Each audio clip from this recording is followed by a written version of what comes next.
میرے چینل پر خوش آمدید۔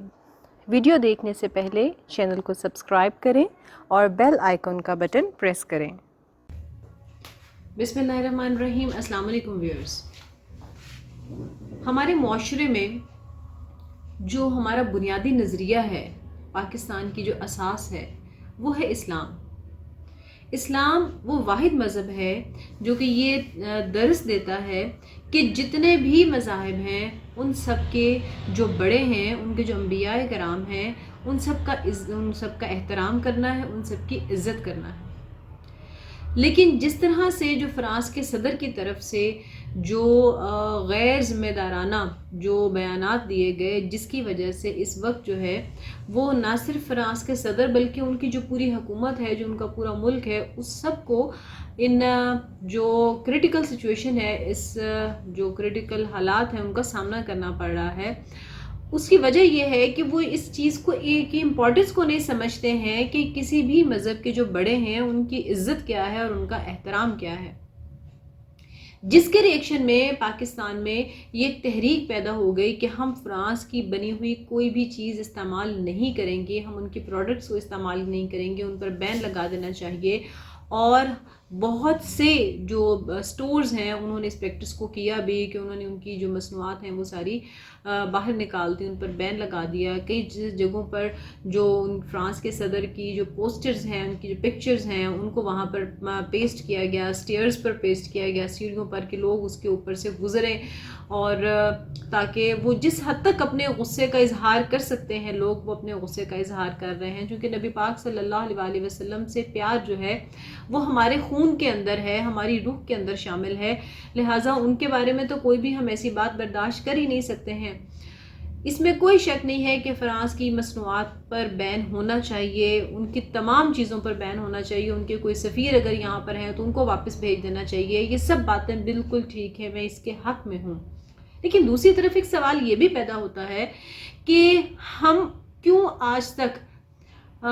خود انحصاری کی طرف نہیں جا سکے ہیں، ہم کیوں دوسروں پر ڈیپینڈ کرتے ہیں، ہمارے جو ڈاکٹرز، جو انجینئرز اور جتنی بھی مصنوعات بنانے والے ہیں وہ کیوں اپنے آپ کو اس قابل نہیں بنا سکے ہیں کہ ہم اس سٹینڈرڈ کی چیز کو بنا سکیں۔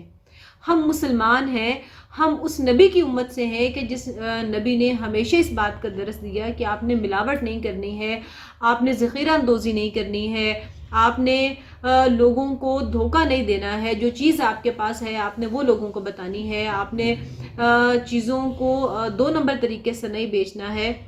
یہ تمام باتوں کے درس جو ہے وہ ہمارے نبی پاک صلی اللہ علیہ وسلم نے دیے، لیکن بدقسمتی یہ ہے کہ ہم وہ نام نہاد مسلمان ہیں کہ جو ہم باہر لیبل پہ کچھ لکھتے ہیں کہ اس کے اندر فلاں چیز موجود ہے، جبکہ اس کے اندر، اس پیکٹ کے اندر، اس ڈبے کے اندر، اس جار کے اندر اس چیز کا وجود بھی نہیں ہوتا، اور وہ عجیب و غریب قسم کی جو ہے اس کے اندر چیز موجود ہوتی ہے۔ ہم وہ لوگ ہیں جو سرف سے، تیل سے دودھ بنا کر بیچتے ہیں، ہم وہ لوگ ہیں جو 2 نمبر دوائیاں بناتے ہیں، 2 نمبر کے آپ کو ہر جو لیول کے اوپر آپ کو دوائی ملے گی، سستی سے سستی، اور اس کی کیٹیگری، اس کی جو پیورٹی ہے وہ اتنے ہی درجے کم ہوتی چلی جاتی ہے۔ ہم انجیکشنز جو ہیں وہ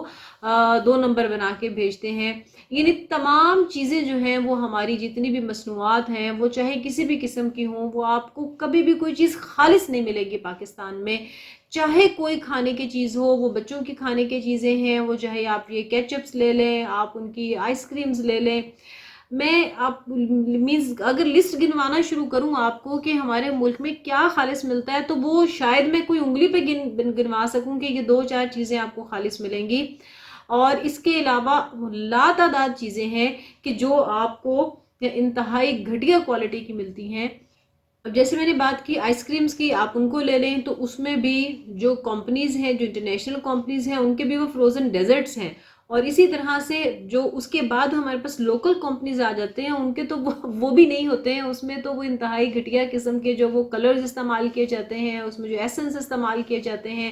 جس کے ساتھ بنائی جاتی ہے وہ بھی دودھ نہیں ہوتا، وہ بھی کیمیکل ہوتا ہے جس کے ساتھ وہ آئس کریمز کو تو اس کو کہنے نہیں چاہیے، پتہ نہیں کیا ایک چیز جما کر جو ہے ہمارے بچوں کو دے دی جاتی ہے کہ ٹھیک ہے یہ آپ کھائیں اور اپنے آپ کو بیمار کریں۔ مینز وہ ایک بیماری لینے کا آسان ترین طریقہ ہے۔ لوگ کرونا سے ڈرتے ہیں، میں تو لوگوں سے کہتی ہوں کہ ہم تو اتنے سارے کرونا کے اندر رہتے ہیں، ہمارے پاس تو ہر چیز کرونا سے بڑھ کے ہے. ہم پہ کرونا نے کیا اثر کرنا ہے, ہم تو پہلے سے ڈھیر سارے کرونا جو ہے اپنے ارد گرد لیے بیٹھے ہیں. اب آپ چلے جائیں, جو ہمارے پاس مشینری آتی ہے, جو ہمارے پاس وہیکلز آتے ہیں,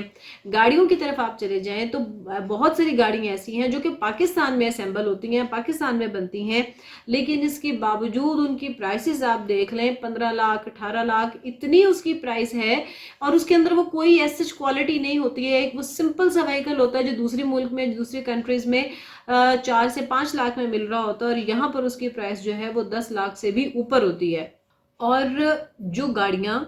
جن کو ہم 18 سے 20 لاکھ میں پاکستان میں بنانے کے بعد ہم ان کو سیل آؤٹ کرتے ہیں, ان گاڑیوں میں کوئی جو سیفٹی میجرز ہیں, جو سیفٹی سٹینڈرڈز ہیں وہ نہیں پورے کر رہی ہوتی ہیں. وہ جو انٹرنیشنلی جو ہونے چاہیے, مینس جو ایئر بیگ ہے, جو ABS بریک ہے, یہ کوئی بھی اس طرح کی اور بہت ساری جو فیسلٹیز ہیں وہ ان گاڑیوں میں موجود نہیں ہوتی ہیں. آپ انڈیا میں چلے جائیں, دے آر ناٹ مسلمس, لیکن آپ ان کی گاڑیاں دیکھیں تو ان کی جو گاڑیوں کی پرائسز ہیں وہ انتہائی لو ہوتی ہیں, اور ان میں بہت ساری سیفٹی میجرز کا خیال رکھا جاتا ہے. اور وہی گاڑی جو وہاں پر 4 سے 5 لاکھ کی ہے وہ ہمارے پاس 10 لاکھ سے اوپر کی ہوتی ہے.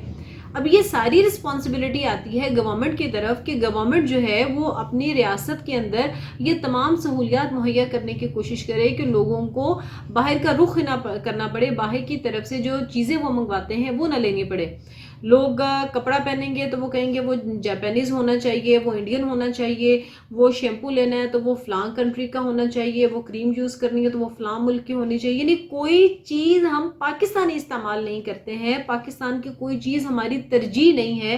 ہر چیز ہماری خواہش ہوتی ہے کہ وہ کوئی نہ کوئی باہر کی ہو. ہم نے گھر بنانا ہے تو بہت فخر سے لوگ بتاتے ہیں کہ فلاں ٹائل جو ہے وہ فلاں ملک میں سے آئی ہے, اس کی سیلنگ فلاں ملک میں سے آئی ہے, میں نے اس کی جو واش روم کا سامان ہے میں وہ فلاں کنٹری سے لے کے آیا ہوں. یعنی ہمیں یہ احساس ہوتا ہے کہ ہماری اپنی چیزیں اس قابل ہی نہیں ہیں کہ وہ ہم ان کو استعمال کر سکیں. اور وہ اس قابل کیوں نہیں ہے کہ ہم اتنے ایماندار ہیں, کہ ہم اتنے اچھے مسلمان ہیں کہ ہمیں صرف یہ نظر آتا ہے کہ ہم نے پیسے کمانے ہیں, اور ہم اپنی تمام چیزوں کو اتنا سب سٹینڈرڈ بناتے ہیں کہ نہ ہم استعمال کر سکیں اور نہ باہر کے ممالک میں ہماری چیزیں جا سکیں. جو اچھی چیز بنتی ہے وہ ہم پاکستان میں رہنے نہیں دیتے ہیں, اس کو ہم باہر بھیج دیتے ہیں, کیونکہ ہمیں شوق ہے کہ ہم نے ڈھیر سارا پیسہ کمانا ہے اور اپنے لوگوں کو اچھی چیز نہیں دینی ہے, وہ ہم نے باہر بھیجنی ہے. صرف یہ سوچ لینا کہ ہمیں بائیکاٹ کرنا ہے یہ کافی نہیں ہے. بائیکاٹ ضرور کرنا ہے, ہر صورت کرنا ہے. ہمیں کسی بھی ایسے ملک کے ساتھ کوئی لین دین نہیں کرنا, کوئی تعلق نہیں رکھنا جو ہمارے نبی پاک صلی اللہ علیہ وسلم کے شان میں گستاخی کرے. لیکن ہمیں اگر ہم واقعتاً پیار کرتے ہیں اپنے نبی پاک صلی اللہ علیہ وسلم سے, تو پھر ہمیں خود بھی تھوڑی شرم کھا لینی چاہیے, اور اپنے ہاں جو ہم چیزیں تیار کریں وہ کس قابل ہوں کہ جس سے لوگوں کی زندگیاں بہتر ہو سکے, نہ کہ ان کی زندگیاں خطرے میں جائیں. Thank you very much.